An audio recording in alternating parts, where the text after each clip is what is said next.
Jamais la pêche n'a été autant menacée que maintenant. Combien de pêcheurs sont véritablement intéressés par la protection et la gestion réelle de la nature? On est critique, y compris envers nous-mêmes, on n'a pas tout fait bien. Donc maintenant, on a la capacité de rebondir. Et à ce moment-là, il n'y a aucune raison que la pêche associative n'ait pas encore de beaux jours devant elle. Ou alors on n'est pas capable de s'adapter. Et comme j'allais dire, toutes les espèces en voie de disparition disparaîtra de la même façon. La pêche, c'est fini. Combien de fois n'a-t-on pas entendu cela? Et c'est vrai que le monde de la pêche a de quoi s'inquiéter. Les pêcheurs se font de plus en plus rares le long des rivières. Des rivières sans pêcheurs nous semblent inimaginables. Cette situation néanmoins pourrait apparaître. De 5 millions de pêcheurs au milieu des années 60, il reste aujourd'hui moins de 2 millions de pratiquants qui acquittent leur taxe piscicole. L'activité de la pêche loisir a-t-elle un avenir en France? Pour la première fois depuis des années, les acteurs de la pêche commencent à ouvrir un large débat. Il était temps, disent certains. On n'a pas su proposer les alternatives de la pêche moderne à ces pêcheurs traditionnels qui étaient déboussolés parce qu'ils prenaient moins de poissons qu'avant. On n'a pas su leur expliquer que la pêche avait changé, qu'il y avait eu les voitures, les machines à laver le linge, les machines à laver la vaisselle, les nitrates, les phosphates, qu'aujourd'hui les rivières étaient plus fragiles, qu'il fallait continuer à pêcher mais en limitant les prélèvements.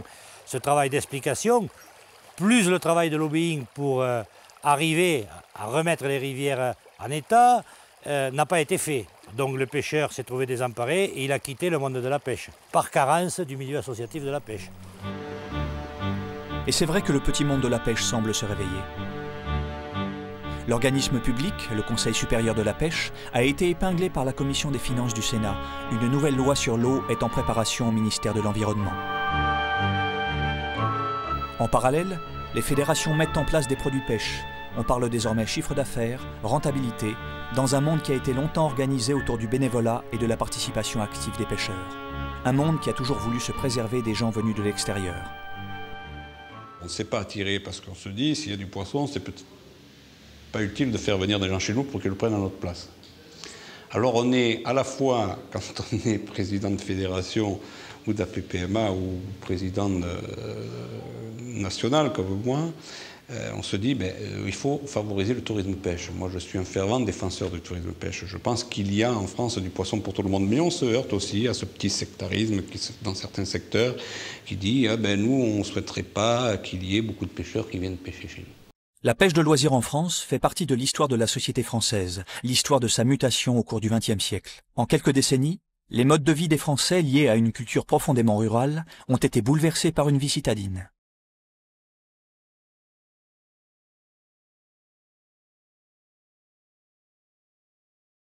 Le grand événement, c'était l'ouverture de la pêche qui avait lieu mi-juin.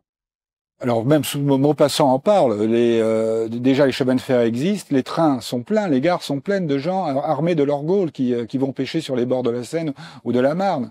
Là, c'est de seconde moitié du 19e siècle. En 1900, que ce soit la Seine, les cours d'eau, n'importe lesquels, les canaux, on peut voir des kyrielles de pêcheurs le long de leurs bords. Et puis, moi je citerai un concours de pêche qui a lieu en 1938, au mois de septembre, qui a réuni 80 000 spectateurs. C'était à Paris, en 1938. 80 000 spectateurs qui s'agglutinaient sur les quais de la Seine. C'était le spectacle où il fallait être. Un spectacle qui était regardé avec dédain par une bourgeoisie qui considérait la pêche comme un passe-temps peu distingué, un loisir pratiqué par quelques vieillards rhumatisants ou par des personnes somnolentes. Que ce soit en Grande-Bretagne, en Irlande, aux États-Unis, au Canada, la pêche a toujours été très considérée, alors qu'en France, c'est différent. Et pourquoi? Moi, je sais qu'au Canada, lorsque je dis que j'écris des livres sur la pêche, aussitôt les yeux de mon interlocuteur se pétillent. Ah, la pêche! En France, la pêche est restée très longtemps une activité de subsistance. Dans un pays encore très rural, on pêchait pour mieux se nourrir. Depuis que j'ai tenu la première canne à l'âge de quelques années, j'ai vu constamment la nature d'abord, l'activité des hommes et les hommes changer. Donc ça aurait été quand même exceptionnel que la pêche, elle échappe à ça. La pêche est très liée, comme la chasse, comme la cueillette en général, est très liée à la survie de l'homme. Donc elle est vraiment dans ses instincts. C'est peut-être pour cette raison qu'il arrive mal à se débarrasser de cette conception primitive de la pêche pour épouser la civilisation de maintenant. Et la pêche, petit à petit, mais beaucoup trop lentement à mon avis, est arrivée à être une activité de loisir, mais elle a du mal à se détacher de ce côté utile de la cueillette. On a parlé longtemps qu'il y aurait un permis pour aller pêcher. C'était un scandale dans les fins fonds de province, évidemment. Mais enfin, ça s'est organisé comme ça. C'est à peu près à cette époque-là, mais moins avant la guerre et surtout après la guerre, que la pollution a commencé à devenir un sujet majeur. On a de moins en moins lutté contre le braconnage et de plus en plus contre la pollution. Et en cette chose-là, la pêche a été une bonne chose. Parce qu'on peut dire que s'il n'y avait pas eu les pêcheurs, même convertis progressivement vers une notion de loisir plutôt qu'une notion de rentabilité de cueillette, s'il n'y avait pas eu ça, je ne suis pas sûr qu'il y aurait encore seulement la moitié des rivières que nous avons actuellement. On appelait au début, on disait la contamination des eaux. Le mot pollution est plus récent. Là, honnêtement, le système, il a fait l'épreuve d'un grand dévouement. Le système de la pêche associative, donc démocratique, a fait l'épreuve de sa compétence. Parce que jamais on n'aurait pu trouver une forme meilleure et plus rentable de gestion des milieux aquatiques et des ressources piscicoles si ça n'avait pas été présenté comme le bien de chacun. Et chacun allait veiller à ça à sa porte. Au milieu des années 60, l'ensemble des fédérations de pêche commencent à subir une chute de leurs effectifs. L'exode rural, de nouveaux loisirs, de nouvelles attractions, l'apparition d'un nouveau média, la télévision, bouleversent les habitudes des Français. Déjà, les poissons d'eau douce ne font plus recette, les guinguettes appartiennent à une autre époque, on ne se promène plus au bord des rives. Puis après, avec l'évolution, la télévision est arrivée en premier lieu, donc les gens restent davantage vers leur télévision. Le deuxième point, c'est qu'aujourd'hui, on trouve multiples activités pour les enfants qui n'existaient pas à cette époque-là. Ensuite, il y a peut-être un domaine privé par rapport à nous, je dirais, qui prend un certain nombre de pêcheurs où là, il n'y a pas de taxes, il n'y a pas de cotisation, ni rien du tout, c'est de particulier. Je pense que tout ça, c'est tout un amalgame qui fait que donc il y a moins de pêcheurs. D'autre part, est toujours lié à cette partie où il y a moins de pêcheurs, je dirais, et j'aime bien faire cette comparaison, c'est que actuellement on vit à 130 à l'heure ou 90 selon sur une autoroute ou route, alors que dans le temps on vivait à 50 à l'heure. Il n'y avait personne à cette époque-là qui ne savait pas à chaque heure, à chaque moment, si la rivière de sa ville était en crue, si elle baissait, si elle était sale, si elle était propre. Maintenant, c'est le cadet des soucis des gens qui habitent en ville. Et on leur poserait bien des problèmes si on leur demandait, dis donc, est-ce que ta rivière, elle est haute en ce moment? Beaucoup ne sauraient pas du tout. Aujourd'hui, compte tenu de la désertification des campagnes, le milieu rural est plus qu'il était. Je vois en pays de montagne ou dans certaines régions de France, il y a une désertification extrêmement importante. Et on ne trouve plus de pêcheurs, je veux dire, de pêcheurs locaux, de pêcheurs... c'est souvent les citadins qui prennent un permis de pêche dans une ville ou à proximité d'une ville et viennent pêcher en milieu rural. Et pourtant, ce sont les ruraux, les pêcheurs, j'allais dire, autochtones, ceux qui sont impliqués dans leur APPMA, qui font des alevinages, qui connaissent leur secteur, qui, eux, gèrent plus ou moins même la PPMA, sont beaucoup plus concernés que les pêcheurs citadins. Et parce qu'on se trouve maintenant à un tournant, je me dis, à d'évolution. Il faudra faire en sorte que l'on comprenne que l'équilibre est rompu entre les citadins et les ruraux. Et aujourd'hui, il y a plus de citadins que de ruraux qui viennent pêcher dans nos campagnes. Les ruraux sont devenus des citadins et les citadins n'ont pas l'âme des ruraux, pourrait-on caricaturer. Au-delà de ces clivages, c'est l'ensemble du patrimoine naturel qui subit les conséquences de l'industrialisation. La défense de l'environnement n'est pas encore une préoccupation pour la société française et pour les fédérations qui gèrent la pêche. Il semble qu'elles ont raté un premier train dans les 30 dernières années, puisqu'elles ont eu quand même, on peut le dire sans ambiguïté, les meilleurs techniciens de rivière, notamment au sein du Conseil supérieur de la pêche. Or, est-ce la faute de cet établissement public de ne pas avoir su faire imposer tout du moins un message, celui qui est de dire, pour qu'il y ait des pêcheurs Il faut qu'il y ait du poisson dans les cours d'eau, certes, mais pour qu'il y ait du poisson dans les cours d'eau, ce n'est pas en faisant des chèques et en introduisant du poisson d'élevage qu'on va rendre les rivières en bonne santé. Pour avoir du poisson dans les rivières, il faut s'occuper de ces rivières, car la philosophie est toute simple et il n'y en a qu'une, c'est celle de dire la meilleure des piscicultures, c'est la rivière, à condition de s'occuper d'elle. C'est une culture effectivement de la nature, de la rivière qu'il faut acquérir. Et ce n'est pas les écoles de pêche actuelles, même si elles sont plus de 500 en France, qui apportent une éducation de l'activité pêche en tant que prédation, prélèvement dans le milieu naturel, qui comblera ce handicap. Ça ne nécessite pas donc de l'argent, ça nécessite une volonté et une présence sur le terrain, qui ensuite permet de remonter des informations auprès des élus, des décideurs.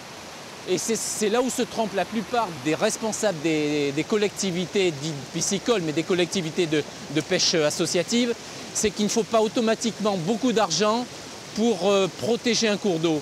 Il faut d'abord une présence, donc une politique de proximité qui fait souvent défaut dans la pêche publique. Il faut donc faire confiance aux riverains, aux pêcheurs riverains de proximité s'il en existe encore, les intégrer dans ces structures, donc être présents sur le terrain. Si les élus, les collectivités donc, territoriales ont la volonté de s'occuper de ces problèmes-là, faut-il encore que les associations de pêche elles-mêmes aient la volonté non plus de faire des chèques pour mettre du poisson de cirque dans ces cours d'eau, mais également de trouver des solutions aux problèmes de terrain.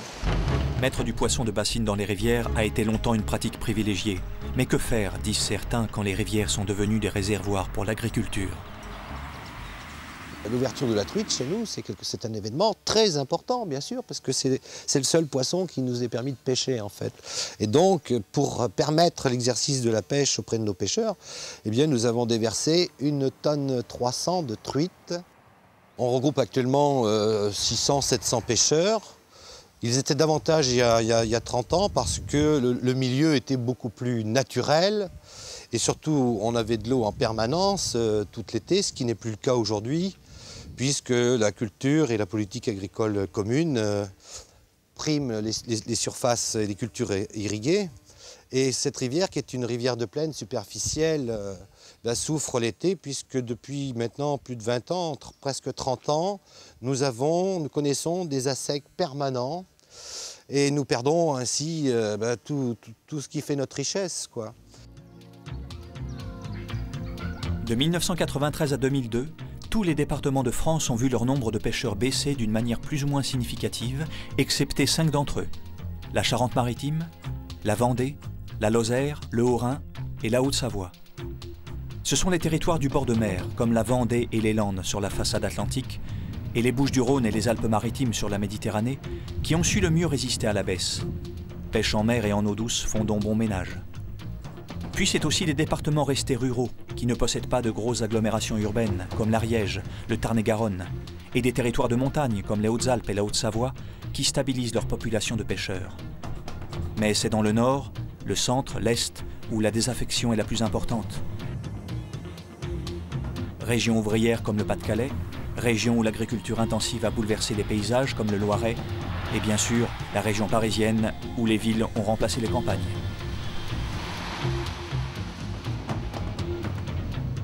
La fin du XXe siècle semble avoir scellé la pêche de papa. Un nouveau mot d'ordre pour les acteurs de la pêche en France, changer l'image de ce loisir et communiquer sur cette activité de pleine nature comme ils l'appellent aujourd'hui. Il faut alors séduire les gens des villes, les jeunes, les familles, les étrangers. L'Aveyron, la Lozère, les Hautes-Alpes, les Landes, les départements communiquent à coups de brochures, d'affiches, de publicités pour mieux vendre leur terroir. Le tourisme sera-t-il la panacée pour l'avenir de la pêche en France ? Il s'est trouvé que nous avons fait une longue enquête avec toutes les fédérations pour précisément réactualiser ce guide de la pêche qui existe depuis 1982. Mais il fallait le réactualiser.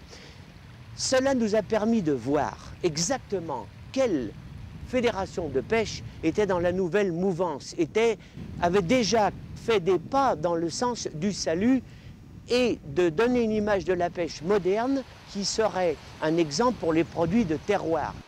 La bonne surprise de ce questionnaire était que nous avons découvert que 15 départements étaient déjà avancés dans ces projets de reconquête d'un territoire qu'ils avaient plus ou moins perdu. Et surtout d'en changer la formule et de bien accepter que la pêche associative évolue avec une dimension économique qui était la cause de leur survie. C'était pas évident de le penser si vite et surtout de le proposer aux adhérents de base des sociétés de pêche et même du bureau même d'une fédération. Or, il faut savoir que la pêche de loisirs, actuellement, est en numéro 2 sur la liste des motivations de tourisme. Et c'est la pêche qui est en 2. Si on a résisté à cette érosion de la pêche en France, c'est justement parce qu'on a peut-être su à une époque, et c'est pas s'auto-satisfaire, on a peut-être su mettre en place effectivement un petit peu autre chose avant. Ça participe à. C'est un des éléments qui font qu'on a pu résister justement. C'est cette espèce d'avancée vers la communication, vers la promotion, vers le développement de nos milieux, vers la reconnaissance de la pêche naturelle, parce qu'on ne veut rien artificialiser chez nous. On n'est pas là pour développer une pêche à la truite, il y a des départements qui ont d'autres atouts. On est là pour mettre en avant et mettre en valeur la pêche qu'on a. La pêche qu'on a, c'est-à-dire une pêche de la carpe, une pêche du carnassier, une pêche au cou familial, jumelée avec une pêche en bordure de mer. Voilà, ce sont nos atouts et il faut qu'on fonctionne avec ces atouts-là. Donc on s'est dit, pourquoi garder uniquement pour nous, sans avenir particulier, la pêche ? Autant en faire profiter et en faire un support au développement économique local, sans nuire à qui que ce soit. C'est-à-dire satisfaire le touriste, satisfaire le pêcheur local, et puis valoriser tout ça et faire reconnaître enfin l'importance et la vraie valeur de la pêche. La Lozère fut l'un des premiers départements à parier sur l'activité du tourisme pêche, activité qui lui permet aujourd'hui d'être un des départements incontournables pour la pêche à la mouche. Le bonheur est à Lozère quand on est pêcheur. Tous les matins, choisir entre 20 rivières différentes, avoir des accueils à la ferme, avoir des auberges de qualité, avoir des produits du terroir, manger un aligot. On offre du bonheur aux pêcheurs. Ailleurs, l'Union nationale n'a pas su suffisamment analyser ce qui se passait et proposer des solutions à l'ensemble des fédérations. Et je crois que la responsabilité de cette chute catastrophique de l'effectif des pêcheurs incombe au monde de la pêche. On est critique, y compris envers nous-mêmes, on n'a pas tout fait bien, mais on essaye au moins de réagir. Cette politique, elle a rapporté du chiffre d'affaires, plusieurs millions de francs à la Fédération de Lozère, qui sont utilisés, je le dis de suite, aux pêcheurs, remis dans les rivières en gardiennage, en travaux, en alevinage là où il en faut. Cette politique aussi, elle a fait voir aux décideurs, aux responsables politiques, régions, départements, à l'État aussi, qui est un partenaire privilégié, par l'intermédiaire par exemple des agences de l'eau, qu'on était, nous, décidés à reconquérir une certaine qualité, à miser sur le développement durable. Cette politique, elle nous a donc permis de prendre des partenariats et de trouver des financements. Les financements existent. Ce qui manquait le plus, c'était la volonté des pêcheurs, c'était la définition de quelques grandes actions au service de la pêche, de telle manière qu'on retrouve la qualité ancienne. Le challenge, il est là, retrouver autant que faire se peut la qualité de la pêche d'antan.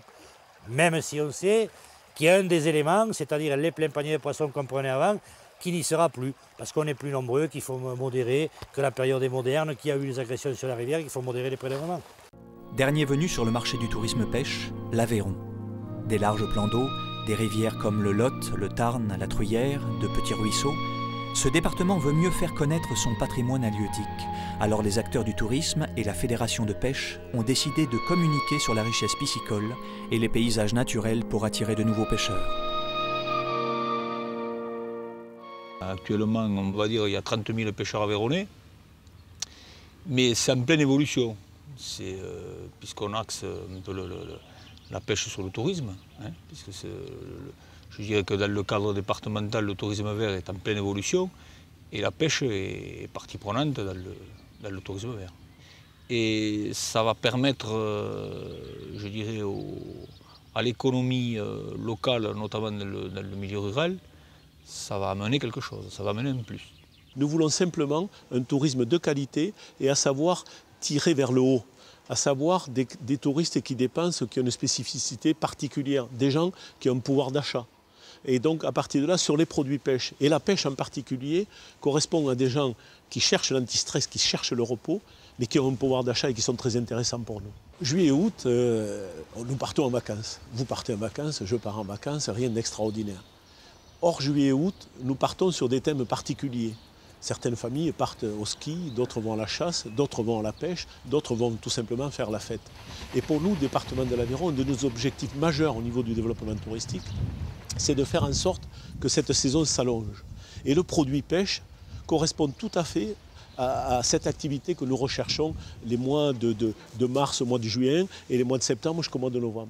Donc à partir de là, nous essayons et nous créons des produits spécifiques à ces périodes-là. Et c'est pour ça que nous, au niveau du développement touristique, nous avons un fort potentiel en la matière, compte tenu de la richesse de ce département.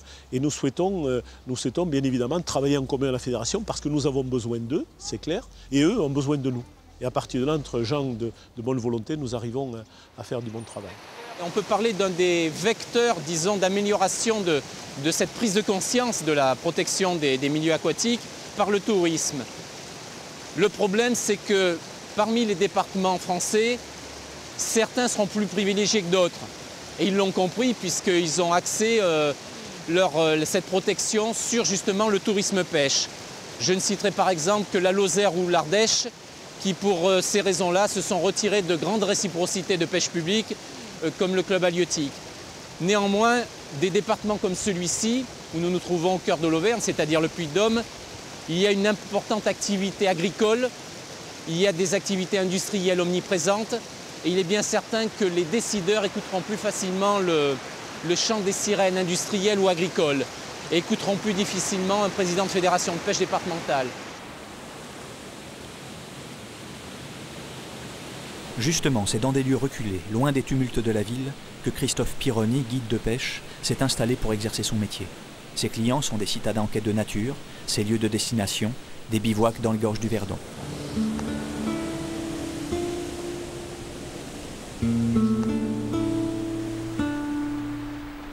Je suis parti d'une idée très simple, c'est que j'ai voulu reproduire le plaisir que j'ai pris tout seul.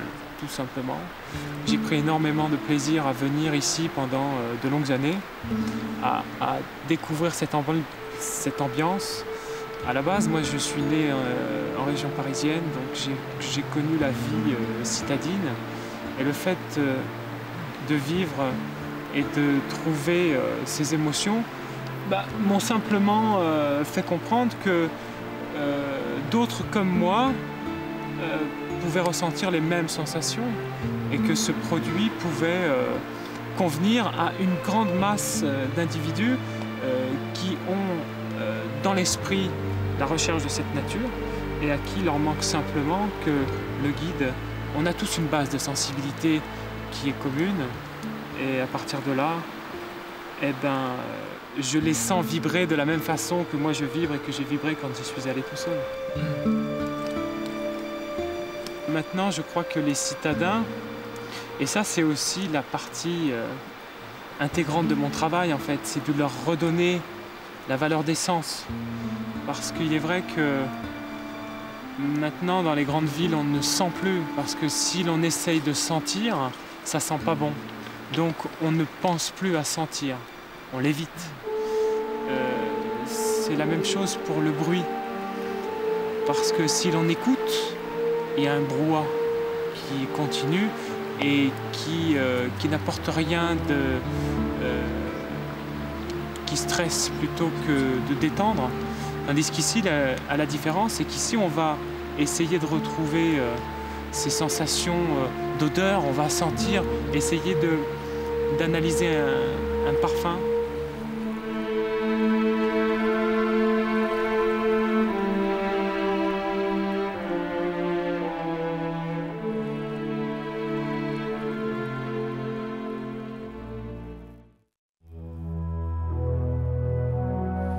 Où sont passés les pêcheurs d'antan? Quelles sont les nouvelles exigences des pratiquants? Comment être de nouveau attractif?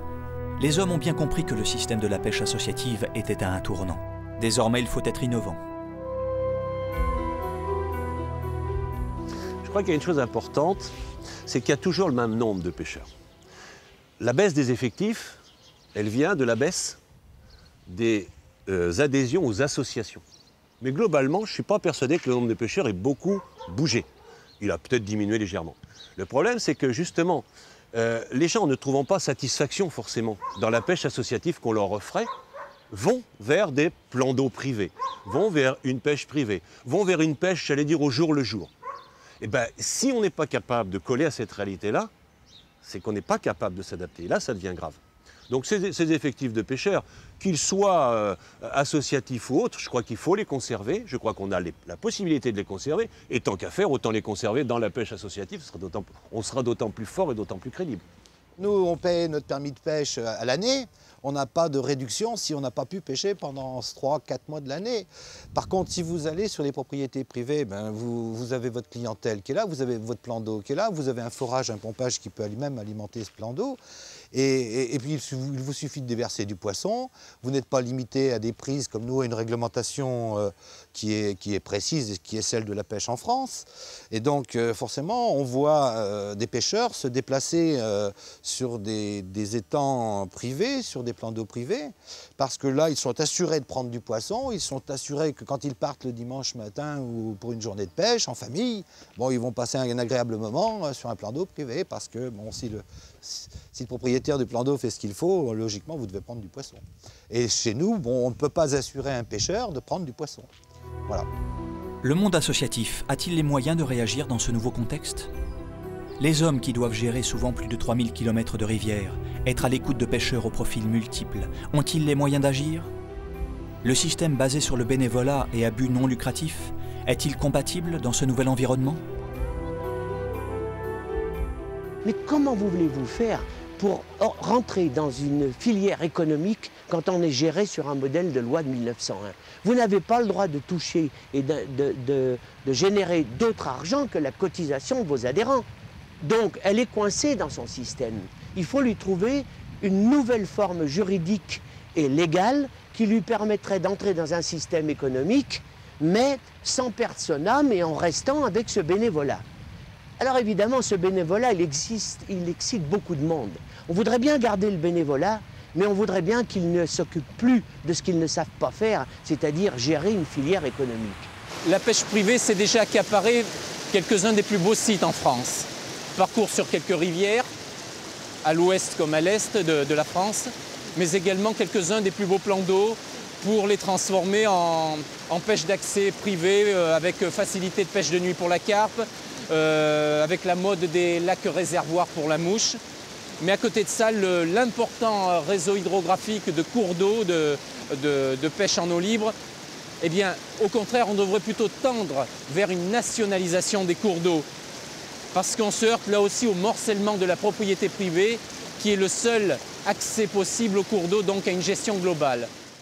À l'heure actuelle, les rivières sont gérées par parties, morcelées par différentes sociétés de pêche le long des cours d'eau. Désormais, les fédérations souhaitent raisonner les parcours de pêche dans leur globalité, par bassin versant, de la source de la rivière jusqu'à son embouchure.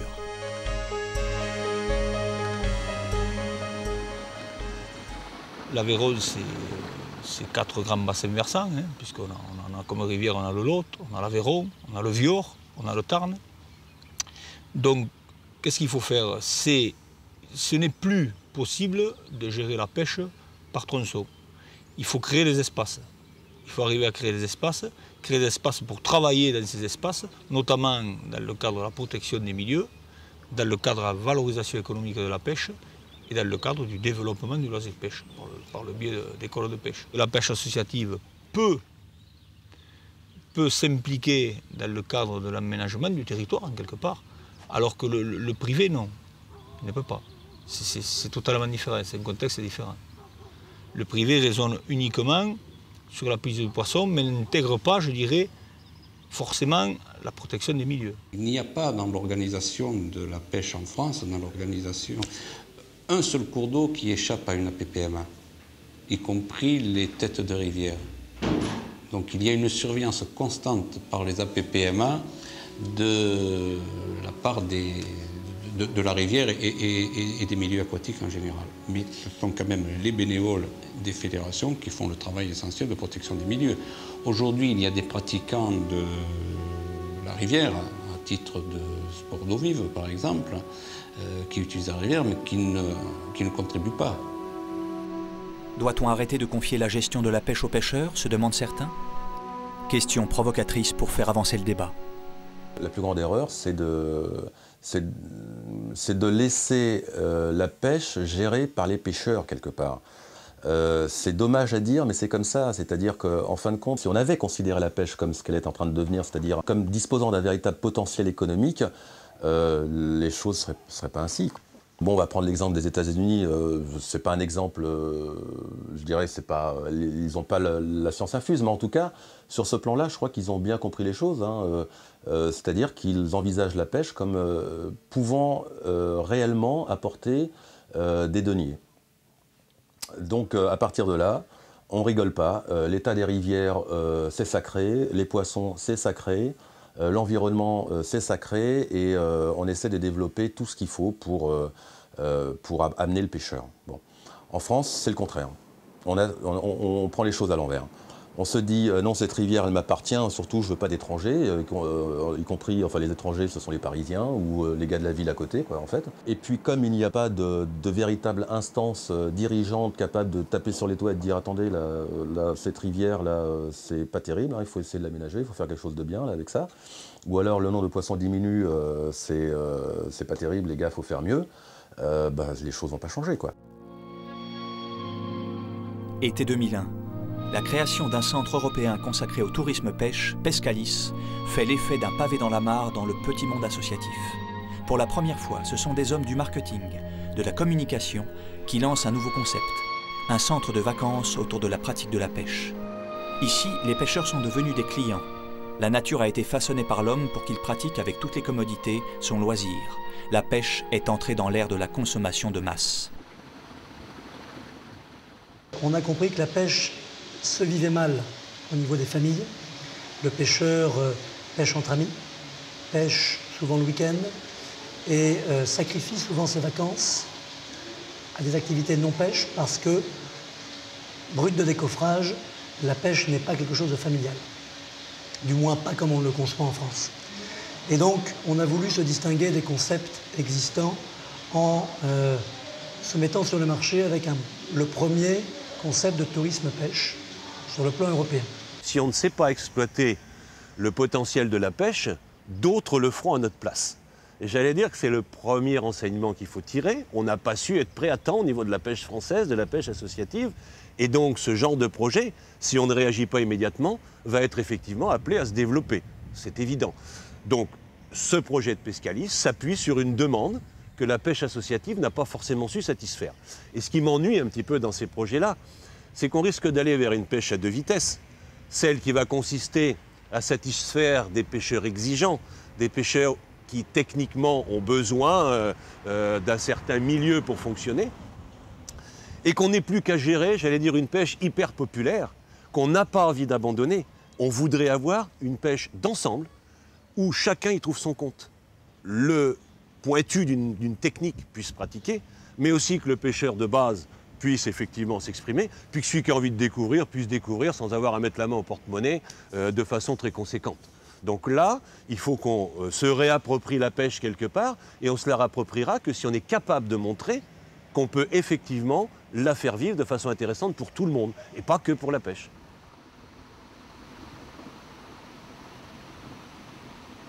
La réussite de Pescalis, même s'il faut rester humble, mais il y a quand même une réussite aujourd'hui, fait que nous sommes interrogés par des collectivités, par des associations de pêche, par des fédérations de pêche, pour savoir d'abord comment on a fait et comment est-ce qu'on pourrait faire la même chose ailleurs. L'intérêt aujourd'hui, c'est que Pescalis ne réside pas dans la matérialisation de la station. Pescalis est avant tout un état d'esprit. Un état d'esprit qui va vers une pêche moderne. Ça ne veut pas dire que l'ancienne pêche n'est pas bonne. Ça veut dire simplement qu'aujourd'hui, nous consommons, nous, Français, mais tous les étrangers également, de façon différente. On est rentré dans l'ère de la grande consommation, qu'il s'agisse de culture, on le voit bien, de sport ou d'alimentation. On a aujourd'hui de nouveaux repères, on consomme différemment. Donc, si la pêche veut continuer à se développer, elle doit assumer, accepter cette transformation et trouver un nouveau mode de communication et se mettre de façon différente à disposition de cette clientèle urbaine qui représente 60% de la population aujourd'hui, qui n'a plus accès à la pêche parce que ce n'est pas évident de pêcher à Paris ni en région parisienne, il faut vraiment le vouloir. Donc, on va mener une action, profiter de moments privilégiés que vont être leurs vacances pour les amener à la pêche. On va donc décliner des services. Et c'est aujourd'hui la façon dont on pourrait décrire Pescalis. Pescalis aujourd'hui est déclinable n'importe où, en Corrèze, en Ariège, en Normandie. Les sites de pêche comme les nôtres, qu'ils soient privés, collectivités, etc., sont en fait aujourd'hui de nouveaux tremplins, de nouveaux effets de levier pour ces fameuses cartes de pêche. Mais quand on ne sait pas pêcher, on ne va pas s'embrigader dans un système de carte annuelle où on a envie aujourd'hui, est-ce qu'on aura envie demain? Si je prends ma carte, ça veut dire que je paye pour aujourd'hui, mais j'aurais payé aussi pour demain. On ne consomme plus comme ça aujourd'hui. Donc, il y a peut-être une réforme à faire sur d'abord uniformiser la carte de pêche en France, parce qu'aujourd'hui, la carte de pêche du Nord n'est pas la même que celle du Sud, etc. Il y a là peut-être un travail à faire au niveau des fédés. Mais nous, aujourd'hui, quel est notre métier? Nous sommes fabricants de pêcheurs. J'aime pas bien le mot, mais nous allons prendre des gens qui n'ont jamais pensé à pêcher de leur vie, qui font le choix d'une station de tourisme vert. Pendant cette semaine, on va les amener à la pêche d'une façon très ludique, d'une façon animation, entre guillemets. On va déclencher chez eux une envie, peut-être plus. Et c'est là où il y a peut-être collaboration avec les associations ou les fédérations, c'est que nous ne prenons pas des clients en fédération. Les pêcheurs qui viennent chez nous sont des pêcheurs confirmés, pour ceux qui viennent pour la pêche, et viennent se faire un plaisir. Ils ont déjà leur carte de pêche, ce sont des pêcheurs confirmés. Par contre, notre force d'action, notre poids, se fait sur justement le non-pêcheur, ces gens qui viennent en vacances et à qui, au lieu de proposer de la varap, au lieu de proposer de l'initiation voile, on va proposer l'initiation pêche. L'intérêt derrière, et peut-être la limite des fédérations, c'est qu'elles doivent travailler aujourd'hui sur comment capter cette clientèle qui aura bénéficié pendant un séjour de vacances d'une initiation à la pêche, qui aura peut-être envie d'aller plus loin. Comment confirmer cette envie et la transformer en un loisir, un sport ou une passion. C'est là que je pense la réflexion doit se faire et qu'on doit les accompagner dans la réflexion pour voir quels sont les moyens dont ils disposent. Je dirais qu'un enfant qui part de chez nous fin août, après avoir vécu une semaine de pêche, on a 10 jours pour confirmer l'essai. Le problème, c'est quand il va rentrer à Paris, il va être confronté à la fédération de basket, il va être confronté à la fédération de football, la fédération d'athlétisme, qui, elles, ont mis en place des moyens de communication, de marketing, des programmes annuels, avec des niveaux, avec des validations, une espèce de garantie pour les parents que non seulement l'enfant est pris en charge, mais quelque part il va être éduqué, que quelque part il va y avoir une émulation. Et c'est peut-être là que le bas blesse. Ce n'est pas avec 2 sorties par mois qu'on va intéresser un enfant. Ce qui est dommage, c'est que nous disposons des mêmes atouts que tous ces sports. Nous avons du matériel de perfection aujourd'hui. Nous avons un véritable marketing. Il y a des marques, il y a des habits, il y a un état d'esprit, il y a un mode de vie derrière la pêche. Je crois qu'aujourd'hui, il est grand temps, pour remettre les 55 millions de Français à la pêche, d'accepter de travailler ces nouvelles valeurs qui ne vont pas à l'encontre des anciennes. Aujourd'hui encore, la pêche a une image dépassée et désuète. Et c'est désormais sur le sujet de l'image que les hommes se retrouvent. Ils veulent clamer haut et fort que la pêche est un sport. Partout où la pêche est présentée comme un sport, la pêche vit bien. On va aux États-Unis, ça vit bien. Au Japon, ça vit très bien. Et au Japon, c'est réellement un sport. Donc ça, je pense que nous, les Français, on n'a pas eu la culture de cette pêche sportive. Elle nous est venue des Anglais. Et il y a un exemple très simple. Un président des États-Unis ne ferait sa campagne sans avoir un spot ou une affiche où il est à la pêche. Alors qu'en France, bon, si Chirac se déguise en pêcheur, ça va faire rire tout le monde, quoi. Mais c'est une question de culture, réellement. La pêche a une image valorisante dans ces pays-là, alors que chez nous, la pêche est plutôt l'activité à pépère, quoi. Oui, je pense que c'est essentiellement un problème d'image, oui, tout à fait. Et puis, il y a intrinsèquement, la pêche à la mouche, ça favorise l'utilisation de beaux objets. Il y a toujours une certaine forme de tradition par rapport à ça, quoi. Il y a les beaux objets, il y a la mouche elle-même, qui est un objet. et en fait qui est un objet que l'on réalise soi-même, quoi. Donc il y a un apprentissage, ouais, je pense que ça dégage certains côtés qui, à l'heure actuelle, dans notre société, sont assez prisés, quoi. Il y a le côté light aussi, c'est pas dégoûtant. À la limite, la seule chose visqueuse que l'on touche, c'est le poisson, quoi. Donc certains peuvent trouver ça dégoûtant, peu, je pense. Mais non, je pense je pense que ça véhicule une image light, sympa de la pêche, différente aussi de la pêche qu'on avait auparavant. Les pêcheurs à la mouche et les carpistes, deux typologies de pêcheurs en forte croissance, sont sans doute pour beaucoup dans ce changement d'image. Le no-kill, c'est-à-dire la remise à l'eau du poisson pratiquée par ces pêcheurs, a permis de séduire un nouveau public. Les jeunes, je dirais, en matière de pêche, donnent la leçon tous les jours aux anciens, parce que les jeunes, ils sont capables de prendre des poissons, de les remettre à l'eau, de prendre beaucoup de plaisir à capturer une belle truite et à la remettre à l'eau. Et ces parcours sentueux, ils étaient demandés par les jeunes. En plus, ils permettent de rentrer en contact facilement avec du poisson, donc il y a un aspect ludique, un aspect pédagogique. Je dirais que c'est assez complet comme... Aujourd'hui, ce que nous manquons, c'est justement ce côté attractif qui intéresse les jeunes, ce côté passion, ce côté un peu aventure.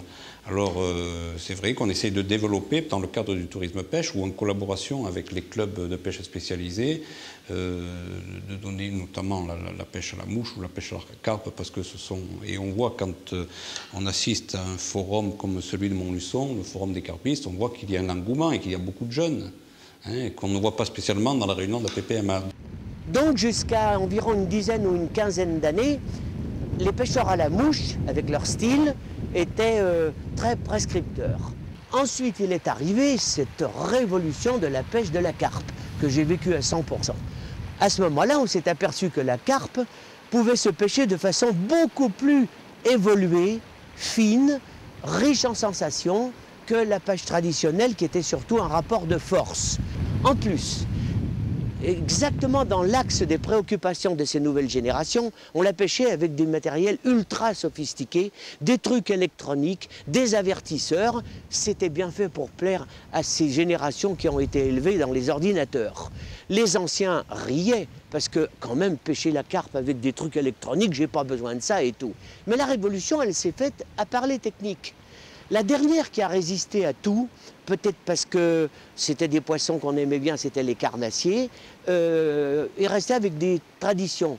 Mais les pêcheurs de carnassiers se sont aperçus que libérer un poisson et lui redonner la vie, comme le faisaient les carpistes qui avaient montré l'exemple, c'était pas mal non plus plutôt que de les tuer.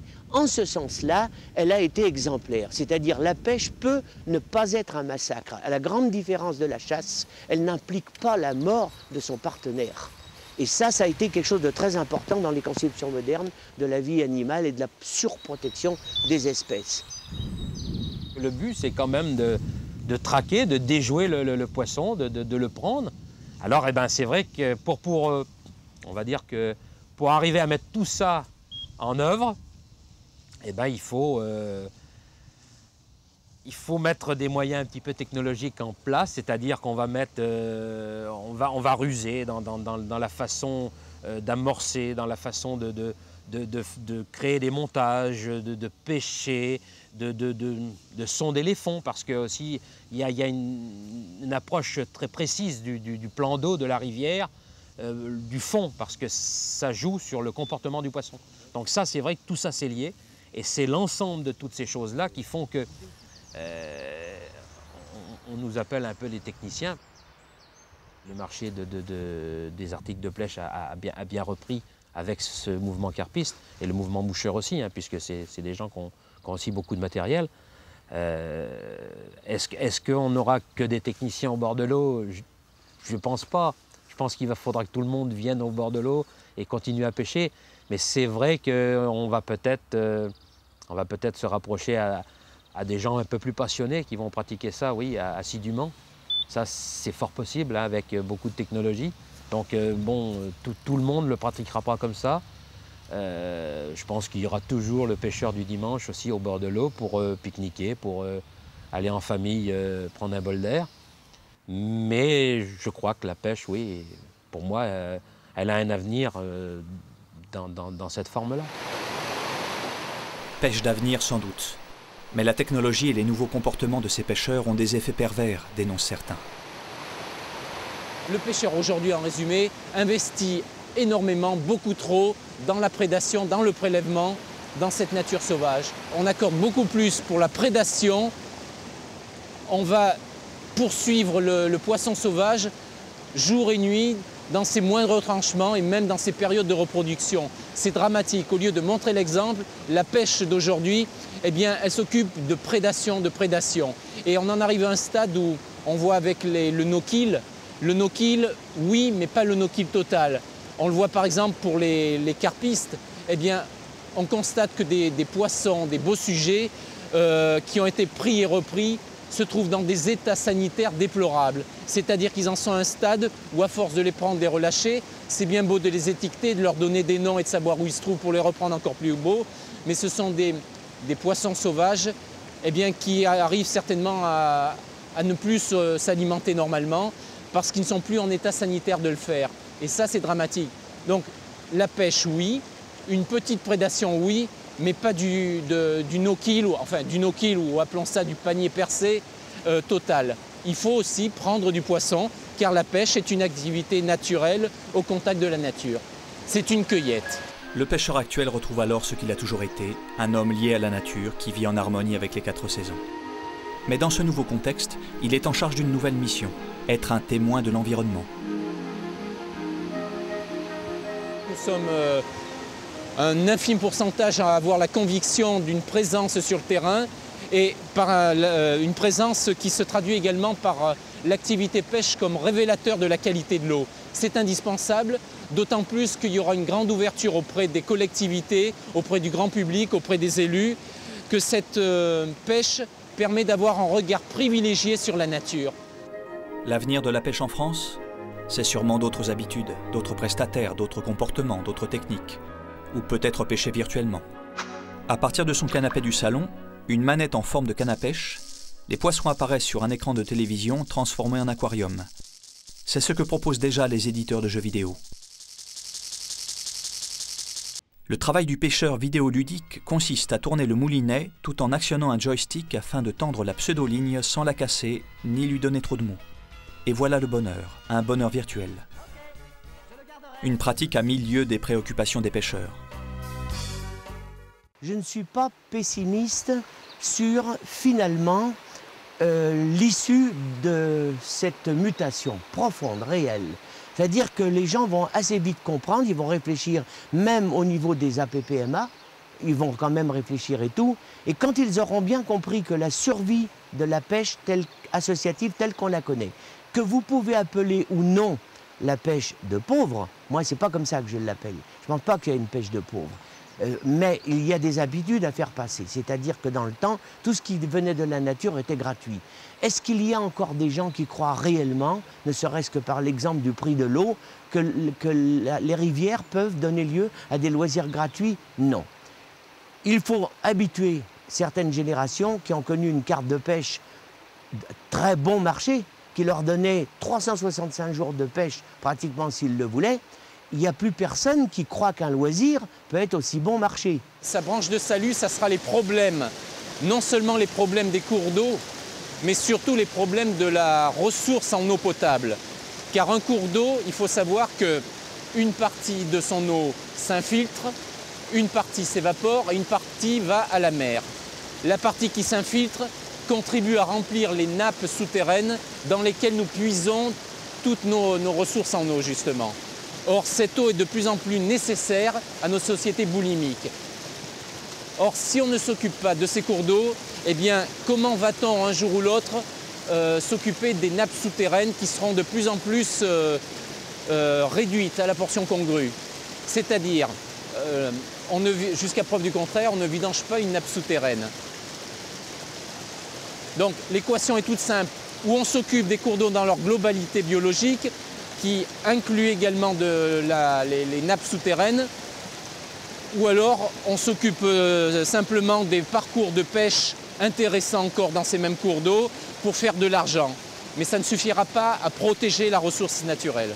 Pour moi, le contenu, c'est, je vous l'ai dit, s'adapter à la période moderne pour la pêche, retrouver des eaux de qualité, mettre en valeur les zones de piémont, garder les rivières, aleviner intelligemment, s'inscrire comme partenaire incontournable du tourisme rural, revoir complètement l'organisation de la pêche en France, être des partenaires privilégiés dans le cadre des contrats État-région dans tout le pays, parce que ce tourisme pêche a de fortes retombées économiques. Je vous l'ai dit, 15 à 20 milliards de centimes minimum pour le département de Lozère selon les études qu'on a faites. Et c'est vrai partout en France. Moi, je suis confiant pour l'avenir de la pêche. Je pense que les gens, de par la situation sociale, avec la durée des congés, les RTT, avec la retraite prise beaucoup plus tôt que ce qu'elle faisait auparavant, beaucoup de gens vont retrouver la pêche parce que c'est une activité qui est globalement peu chère, qui se pratique toute l'année. Elle ne se pratiquera peut-être pas d'une manière aussi intensive qu'elle se pratiquait auparavant, quand, par exemple, moi j'étais plus jeune, où on allait à la pêche dès qu'on avait un moment. Aujourd'hui, compte tenu de la multiplicité des activités de loisirs, on va consacrer un temps peut-être moins important, c'est-à-dire un mois dans l'année ou 15 jours dans l'année à la pêche. Mais sur la pratique elle-même de la pêche, voir des gens au bord de l'eau, je suis assez confiant. Je pense que c'est un loisir qui a son avenir.